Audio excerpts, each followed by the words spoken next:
village on this island, refugee housing built on it. Let's say Rasulas by far the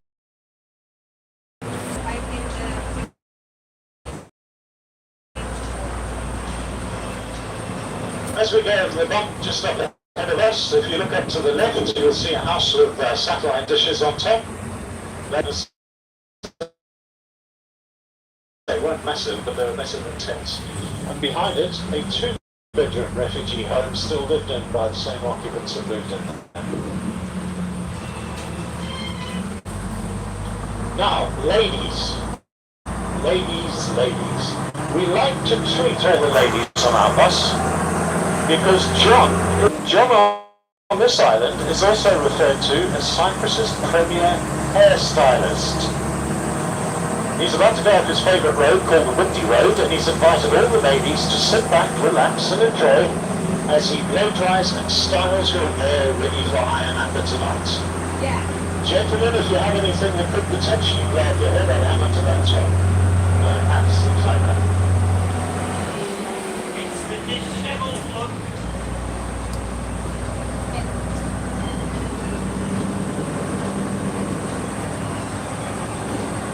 Nice one. Nice tourist. I'm live on my channel. And Oh, you're live on your channel yeah. now. Hello. Hello. This is the tourist name. Tour guide, Paul. Paul. Yeah. It's John and Paul. So we saw the Saint John and Paul church there. Not named after me though. I'm no saint. John.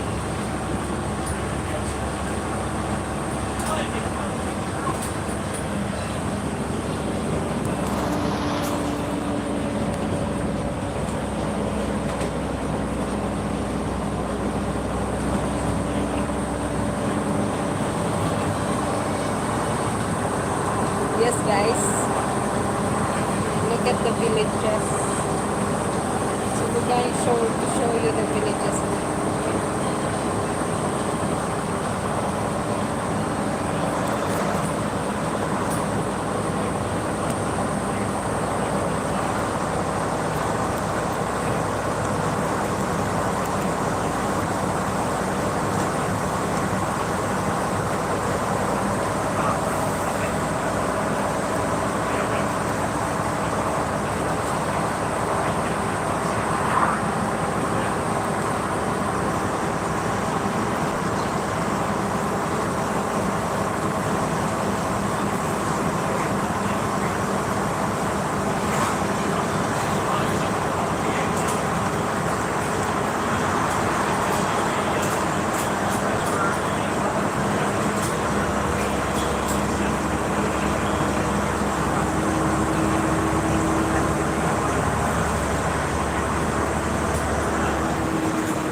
Right, let's have a look at you, ladies. I'll tell you what, ladies, he's done a good job. Looking absolutely stunning. Gorgeous. So gorgeous. Well done, John.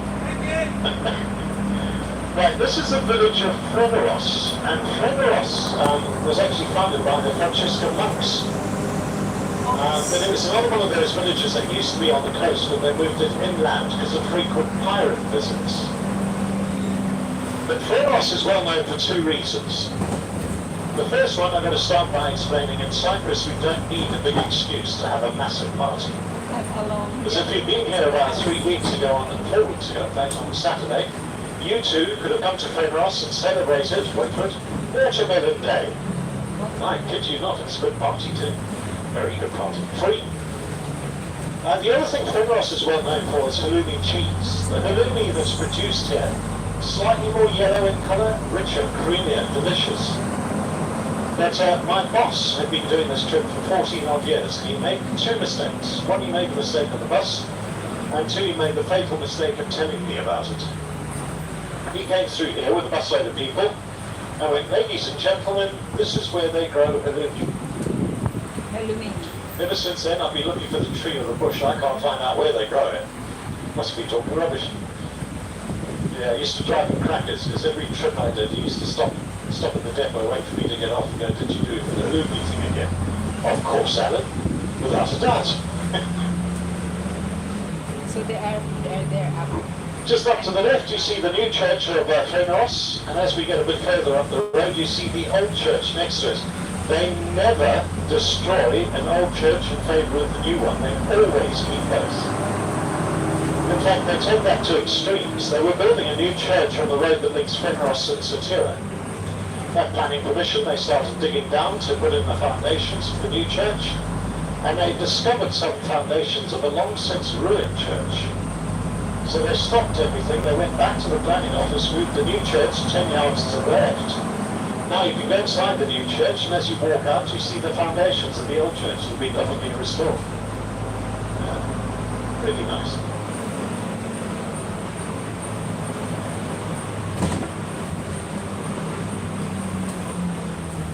Right, we're going to turn left and go down the high street of Fremeros. It's not that exciting, I promise. It's a very small village.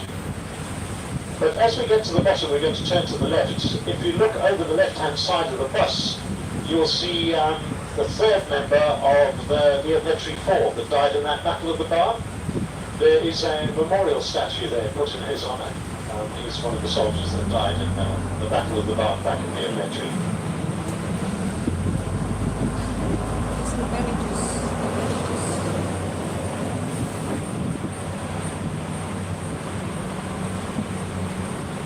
There you go, just to the left now. There. Now, this is my favourite part of the tour.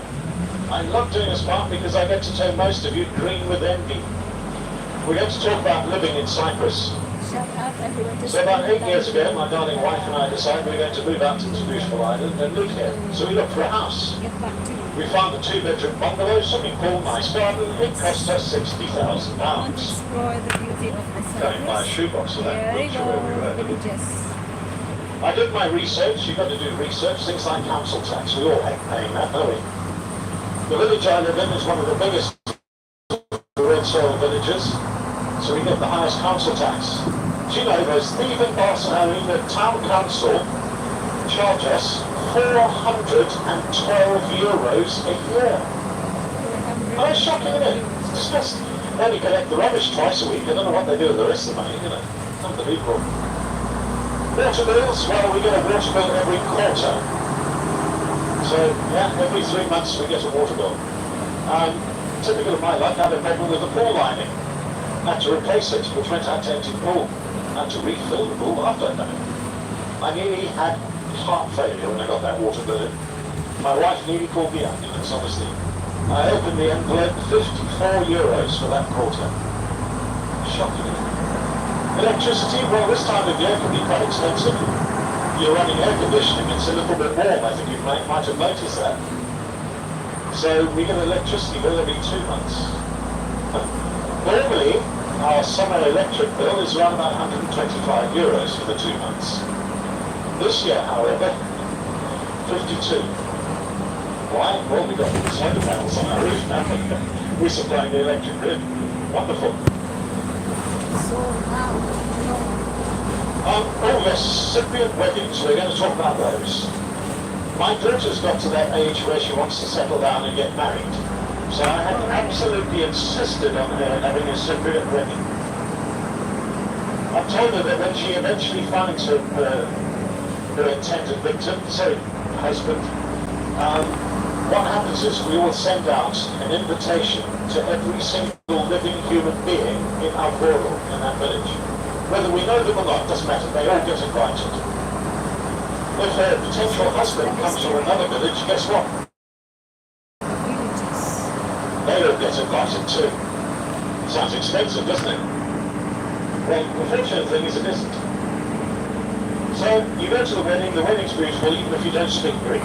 Some of the symbolic gestures they do are really, really touching. But it really gets exciting when you go to the reception. You arrive at the reception, outside the reception is a happy couple and extended family. And the idea is you go up, you greet the happy couple, congratulate them, drink a toast to their good health, and then go inside. They don't want you to have gone to Marks and Spencer's. They don't want towels, linen, cutlery, crockery, anything like that. What they're after is a little white envelope. In days gone by, that little white envelope would have been pinned to the bride's dress. Inside that envelope, only 30 euros upwards per head. These are all the funds, probably safe, so much. You go inside, you drink, you eat, you make merry, you dance, you sing, you have a good time, and then you go home. Last wedding I went to arrived at 6:30. Toast of the happy couple, envelope in the box, inside, ate, drank, copious quantities, danced, had a good time, left a quarter to midnight. As we left the venue, I looked to my right and I noticed the happy couple were still there greeting people arriving at their wedding. Yeah. But the nice thing about it, as far as the bride, you don't have to pay for anything. The money that comes out of that box goes to paying for their entire wedding and setting them up in a future life. So I think that's a pretty good way of doing it. It doesn't bankrupt the father, Also the fact that I'm incredibly tight, but yeah, it's a good way of doing it. But when you go there, you better drink something, don't you? Who's had Keo beer? Anyone? Any idea as to who the majority shareholder is in Keo Breweries? Greek Orthodox Church. No, they're not daft. Now the other drink is Commandaria. It's one of the first wines ever produced sort of commercially. Has anyone tried that? It's a fortified wine, really nice. I call it communion wine. The first people to market Commandaria around the world, the Knights Templar. Yeah. It's that old. Now the other drink is Souvenir. Has anyone tried Souvenir? Souvenir. Look, I don't blame you, it is quite strong. The stuff you've really got to avoid is what's called village Souvenir. Let me tell you folks, you can fly aircraft on this stuff. They only ever offer you one glass of it because, well, if they give you two, they're going to have to carry you home. It's that potent. I mean, to be honest, I have a rule in life, never drink an alcohol that comes out of a 5-litre detergent bottle. Just a rule of thumb. But it cures everything. Souvenir cures everything. If you go to Grandma or Yaya and you say, Yaya, I've got a terrible chest cold. Oh, just let Souvenir on it, my boy. Okay. Yaya, I twisted my ankle in the field. Got Souvenir on it. Yaya, I can't get the streaks out the windows. Clean them with Souvenir. It works for everything. Ailments, cleaning, anything. Right, this is the village of Dourinya. Dourinya have one of the most fabulous celebrations every year in May. It's the Strawberry Festival. And let me tell you, the strawberry groves of Dourinya are fantastic. Again, it's free to go in, and every family gets a free punnet of strawberries. And are beautifully delicious. The adults, you can get a small glass of strawberry wine. Small glass, it is Souvenir based. Yeah, so, yeah.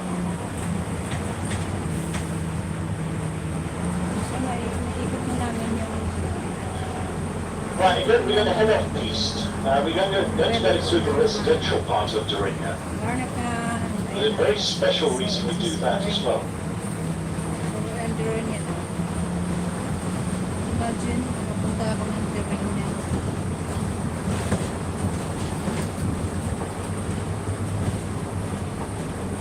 So going to check the Right, starting. Who's staying in Pataras? Hands up if you're staying in Pataras. Do you realise that if you'd been staying in Pataras in the late 60s, early 70s, you'd have been lying on a potato field? There were no hotels. Ionapa was a tiny little fishing village right up to the mid-90s. So what you're seeing now has been built up since 1974 and the mid-90s as far as Ionapa goes. But yet this island was referred to as the jewel of the Mediterranean. It was the rich and famous playground. It was that popular that Nicosia Airport had an approach by an American airliner, transatlantic. And the approach was, can you make your runways bigger? We want to land here. So Nicosia Airport did extend the runways, and they started bringing in the rich and famous, people like Sophia Loren, Elizabeth Taylor, Richard Burton. Sophia Loren actually had a house built in this particular resort. Now because Pataras and Ionapa went there was one particular resort that they all flocked to. It was responsible for 95% of all tourism on this island. It was the resort of Barrage.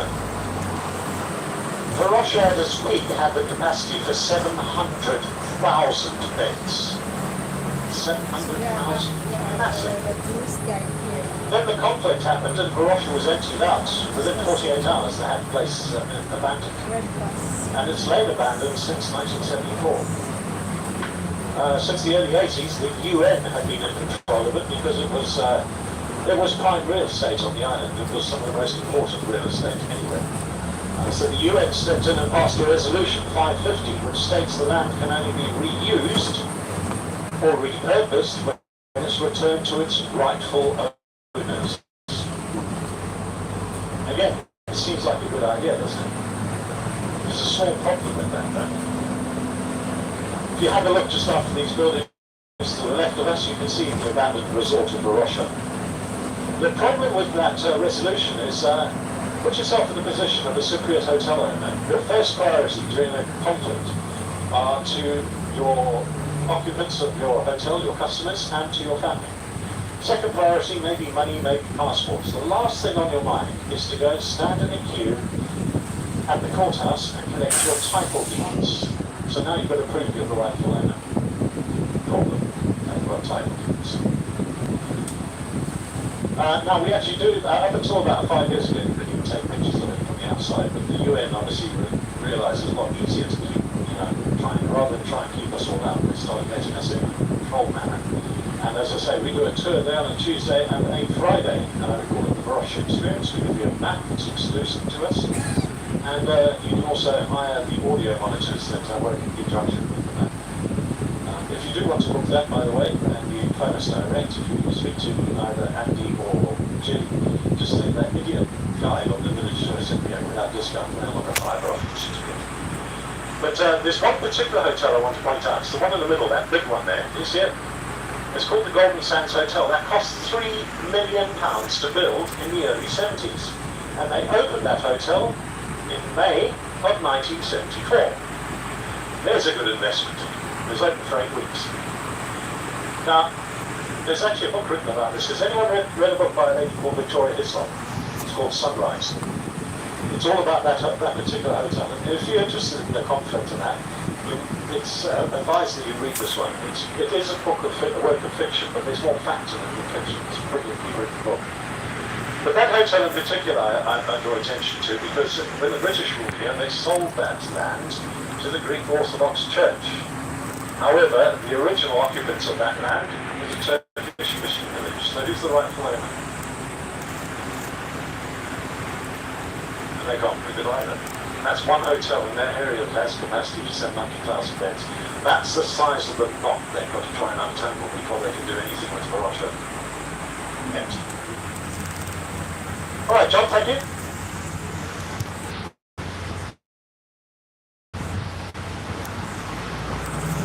Right, what's another important thing you've got to think about when you move countries? Healthcare. Healthcare is very important. Now, John and I both work on the island. We get to use sort of the equivalent to the NHS, only it works. called Yesi. So what happens with Yesi? Well, if I get off this bus today and I don't feel particularly well, I can phone my doctor. I know it's Sunday. I've done it before. And I don't find my doctor's surgery or his waiting rooms or his secretary. I phone him personally. I have his mobile number. I say to him, Dr. Simon, I don't feel well. He goes, oh, God, not again. What time? And I'll go 4:30. That suits me fine. That's today. It's going to be on 6 weeks' time. Travelled out to his surgery. He does his inspection. He goes, yes, you need medication. Taps away on his computer. I say, thanks, Dr. Simon. Hopefully I don't see you too soon. Get into my car, drive home. On the way home, I stop at the local chemist. Truly, lovely lady. She runs the chemist. I say, Truly, Dr. Simon's got a script on there. She taps on her computer and she goes, so he has one of those, two of those, three of those, and four of those, and one of those. That would be €1, please. We pay a whole euro for our prescriptions. It's not bad, is it?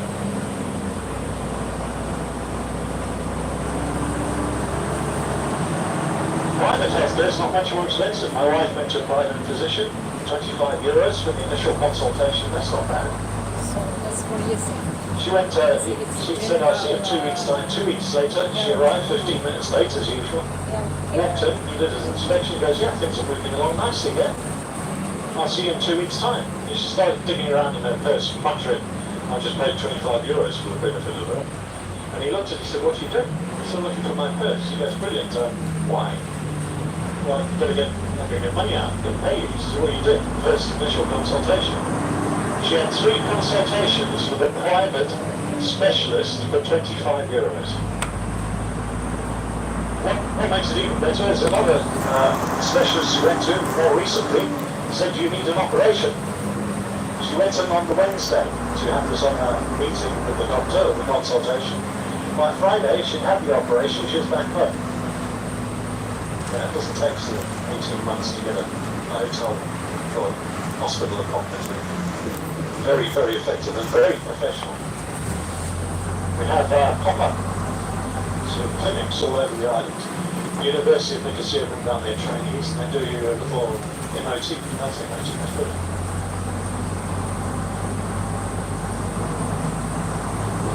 Right, we're still travelling through the village of Dorigia.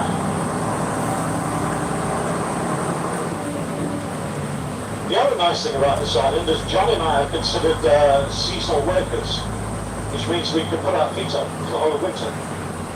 John sits back and watches the reruns of Coronation Street, makes him feel like he's back home.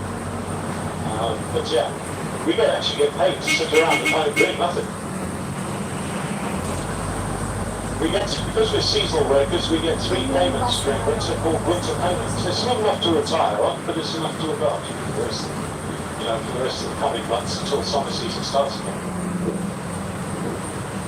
So yeah, quite a nice way of doing things. During winter, I'm inclined to go play golf, go diving and go kayaking. Have an entire island.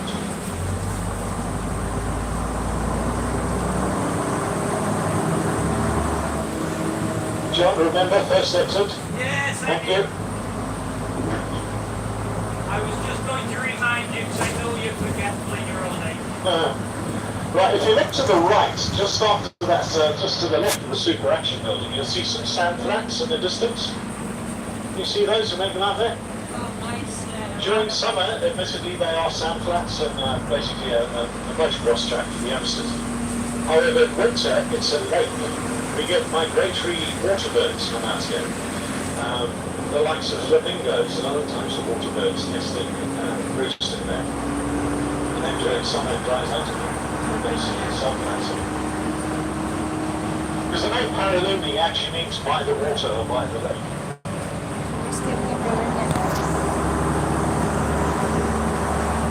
Well, I'll be honest with you, I don't like this road. In fact, I go to the extent of saying I hate this road. You know, this morning I was full of trailers, picking you all up, going full well. I had a captive audience for about 2-3 hours today. This road, unfortunately, sort of signifies that I'm going to have to start releasing you back into the community. Admittedly, quite slowly, but I'm still going to have to release you. I don't want to. I thoroughly enjoyed your company. Thank you very much.